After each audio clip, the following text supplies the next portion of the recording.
Salut tout le monde et bienvenue dans ma save room. Aujourd'hui pour ce 240e épisode de Bienvenue dans ma save room, je vais vous parler d'infos et de rumeurs sur Resident Evil. Alors pour aujourd'hui il y aura une petite rumeur sur la série Netflix de Duffy Wesker et deux petites infos générales. Mais bon, techniquement c'est lié aux Game Awards, notamment les deux prix qu'ils ont gagnés, que la Sega a gagné. Voilà. Mais avant de vous parler du coup de cette rumeur et de cette info là du coup que j'aurai pour aujourd'hui, je vais faire un petit instant promo comme je le fais à l'habitude. Donc si vous voulez le passer, vous pourrez retrouver en description le timecode pour commencer à partir du générique ou un timecode pour la rumeur ou l'info qui vous intéresse. Mais là du coup je vais faire mon instant promo. Pour commencer cet instant promo, comme je fais à mon habitude, là aussi, de l'auto-promo pour Bibi en premier. Donc cette semaine, alors il n'y a pas eu du coup le live comme je vous avais parlé à la base que je pensais faire avec Raciane notamment, parce que j'ai oublié d'organiser ça. Donc ma faute à moi, mais bon voilà, j'essaierai de la recontacter dès que possible pour essayer de voir quand c'est qu'on pourra mettre en place cela. Mais j'étais à fond dans Resident Evil 4 VR et voilà, j'ai voulu faire une vidéo sur Resident Evil 4 VR pour vous le présenter en quelque sorte à quoi ça ressemble, comment ça se joue, tout ça. Donc voilà, vous pouvez retrouver sur la chaîne une vidéo d'une quarantaine de minutes à peu près sur Resident Evil 4 VR. Alors cette vidéo, c'est une des vidéos les plus montées de la chaîne, je dirais, ou un truc comme ça, ou pas loin. Parce que j'ai dû enregistrer d'un côté avec mon téléphone et de l'autre la capture d'écran sur l'ordinateur de mon frère et tout, parce que j'étais pas chez moi, j'étais chez lui. Alors chez moi, bah voilà, j'aurais branché le casque sur mon ordi, j'aurais lancé la webcam, j'aurais essayé de me centrer face à la webcam et hop, avec OBS, les deux auraient chargé en même temps. Là, il a fallu que j'enregistre chacun de leur côté et qu'après j'essaye de faire en sorte que ça concorde. D'où le fait que pour la partie dans le château, il y a un petit écho à un moment parce que voilà, il y a le son qui sortait du casque et en plus le son qui est enregistré depuis l'ordinateur. Donc voilà, ça, vu que c'était pas la perfection au niveau raccordement, bah voilà, ça fait un écho. Voilà, donc je m'excuse, j'ai fait comme j'ai pu, mais voilà, je voulais vraiment faire une vidéo sur 24 VR pour vous le présenter, parce que voilà, c'est vraiment ma version de Resident Evil 4 que je préfère maintenant, la plus poussée et tout, et franchement, c'est un vrai kiff d'y jouer, voilà. Donc le lien de la vidéo en description ou sur ma chaîne, n'hésitez pas à faire un tour, au cas où ça vous intéresse. Ensuite, Carole Quinten a continué sur le format RMag, donc voilà, il y a un épisode qui est sorti du coup dimanche dernier, là il y en aura un qui sortira ce soir à 18h, donc voilà, n'hésitez pas non plus à aller faire un petit tour. Normalement en général j'essaie de retweeter sur Twitter son tweet, ça fait beaucoup de tweets dans la même phrase, j'essaie de retweeter son tweet quand elle lance le truc ou quand elle annonce qu'elle va lancer son RMag, donc voilà. Ensuite, Vermouth, donc ma mère, a fait 2 vidéos sur Resident Evil 2 Remake cette semaine, notamment il adore Ada, donc voilà, il l'a fait sur Ada. Donc une première, voilà, la partie d'Ada comme ça tranquille, et la deuxième, si j'ai pas de bêtises, c'est No Damage. Voilà, donc si ça vous intéresse, je mettrai bien sa chaîne en description. La petite particularité, c'est qu'il met les voix japonaises. Voilà, il s'est dit, ça y est, pourquoi pas y mettre. Donc voilà, je vous mets le lien de sa chaîne en description si ça vous intéresse. Voilà. Ensuite, Resident Evil Biohazard de Games TV a fait divers lives, notamment sur Hero 1 Remake cette semaine, donc voilà, vous pouvez retrouver les rediffusions. Et je voulais faire une petite félicitation en vidéo à l'ami Wiper qui a du coup rejoint leur équipe. Rejoint l'équipe pour c'est la team de Resident Evil Biohazard Games TV, donc voilà, ça peut leur rapporter que du bon parce que voilà, l'ami Wiper, j'ai pas besoin de le présenter, c'est quelqu'un que j'adore, tout ça, et qui adore vraiment la licence et qui a beaucoup de choses à dire dessus, donc voilà, ça ne peut être qu'un plus qui est soit sur des projets. Et c'est aussi d'où le fait que moi je l'ai aussi en co-auteur sur ma chaîne, notamment sur le format expérience et rapport. Voilà, donc bravo à toi l'ami. Et alors là je l'ai marqué mais je ne sais pas s'il est sorti ou pas, donc dans le doute je vous le mets quand même, il y aura le lien de sa chaîne en description, voilà. T'as Alice Moore a potentiellement continué son let's play sur Resident Evil 2 Remake campagne de Claire bis. Alors là je suis vraiment pas sûr, j'ai oublié de supprimer cette ligne là au moment où j'écris, j'ai pas le souvenir de l'avoir vu passer dans mes abonnements. Mais voilà, si ça vous intéresse, il y a une chaîne en description, parce que t'es c'est un peu des deux semaines, il y a les anciens qui sont déjà disponibles, voilà. Un petit let's play Resident Evil 2 Remake par Alice Moore. Voilà, donc c'est tout ce que j'avais du coup pour aujourd'hui, pour cet instant promo. Donc là nous allons passer à l'info et à la rumeur que j'aurai du coup pour aujourd'hui. On y va.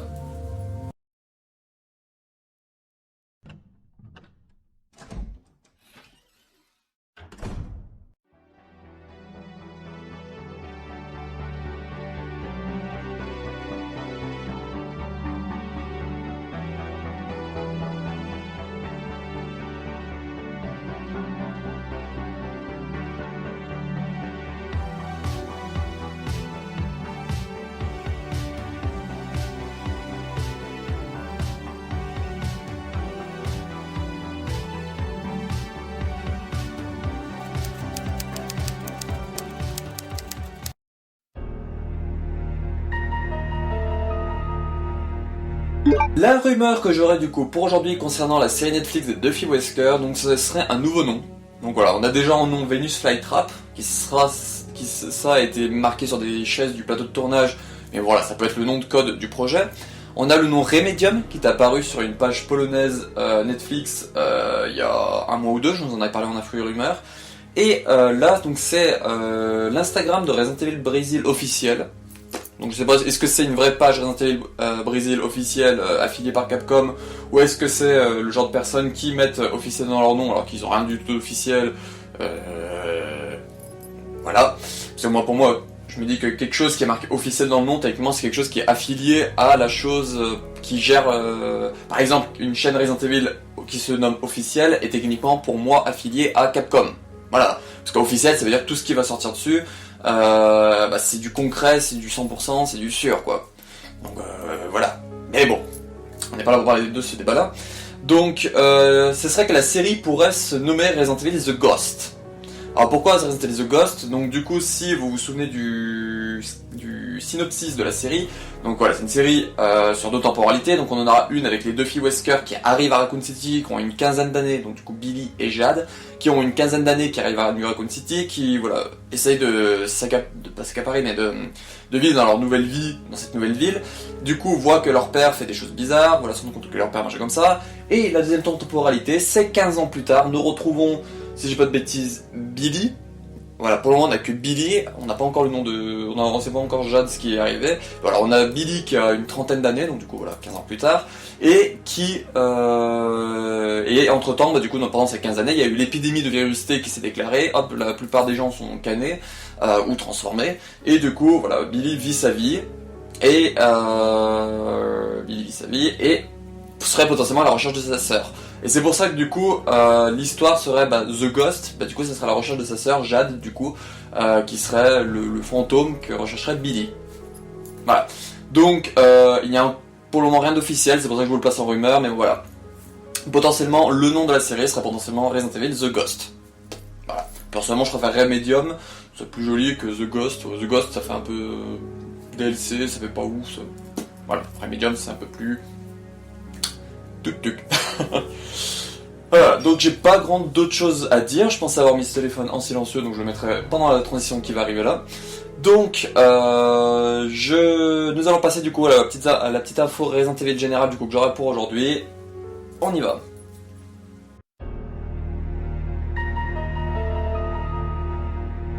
L'info Resident Evil du coup que j'aurai pour aujourd'hui, donc l'info générale, donc cette semaine il y a eu les Game Awards, et voilà, je vous avais dit que je vous dirais les prix qu'a gagné la saga, donc du coup la saga a gagné 2 prix sur 5, voilà, il y avait 5 nominations, donc elle en a gagné 2, c'est pas mal.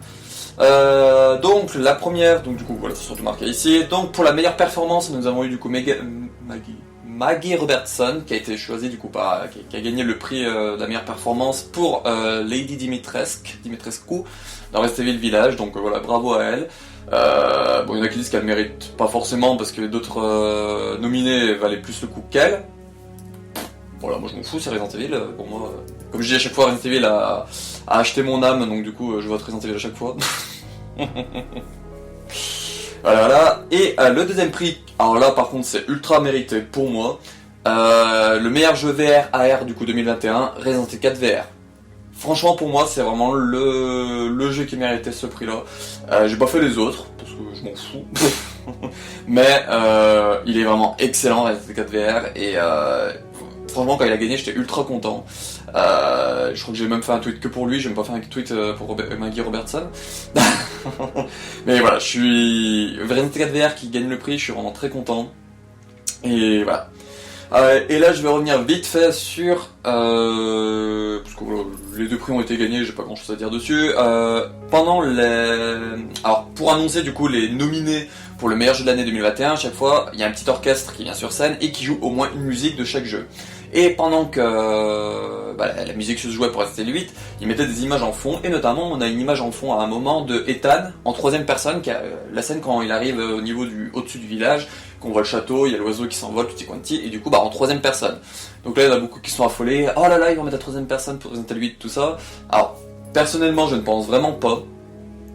Je pense vraiment que cette image là, juste comme ça, anecdotique, j'ai limite pour moi, je pense vraiment que ce trailer-là avec toutes ces images, ça a été fait du coup par les personnes qui font le Game Awards et pas du coup par Capcom. Et du coup, voilà, ils se sont dit, oh bah pourquoi pas, on va choisir une image, machin comme ça. Et là, du coup, je me base sur un tweet que j'ai vu passer, si j'y pense, je vais mettre en description. Il y a quelqu'un qui compare un mode troisième personne, où il y avait une petite cinématique, où il y avait la cinématique, et la vidéo qu'on a du coup du Game Awards. Et quand on regarde les deux plans, c'est la même chose. Donc voilà, en gros, ils auraient utilisé potentiellement les images d'un mode troisième personne pour, voilà, dans leur truc. Alors pourquoi ils ont fait ça, aucune idée, voilà, ils voulaient peut-être se démarquer, ou voilà, ils ont peut-être trouvé le plan joli de Ethan en troisième personne qui arrive devant le château avec l'oiseau qui s'envole, tout ça comme...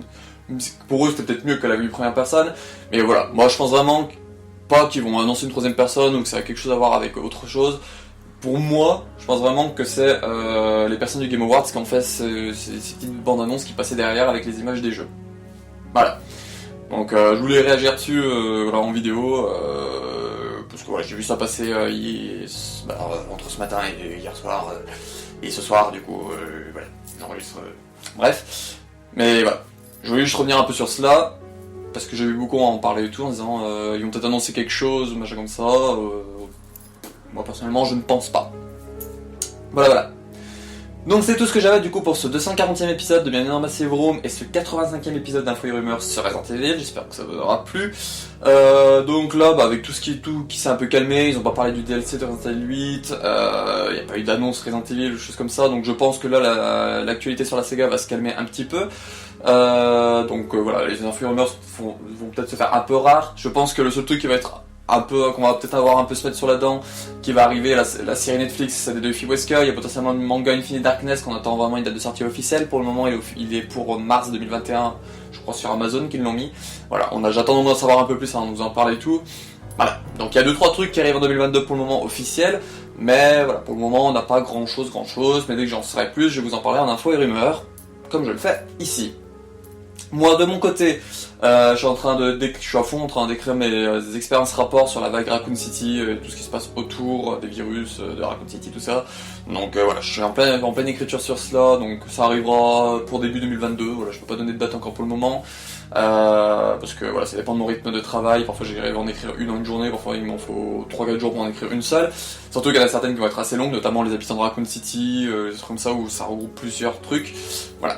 Mais bon, ça arrivera quand ça sera prêt. Cette semaine, du coup, pour le moment, moi j'ai rien de prévu. Le live, j'essaierai de voir avec Kracian quand c'est qu'on peut organiser ça, mais voilà, je peux pas prévoir encore d'autres choses. Il y aura potentiellement un épisode de l'inventaire qui devrait arriver cette semaine ou semaine prochaine. Je suis en train de réfléchir sur quoi je pourrais le faire. Voilà. Donc, un peu plus de la texte là. On se retrouve pour une prochaine vidéo sur la chaîne, et puis ciao!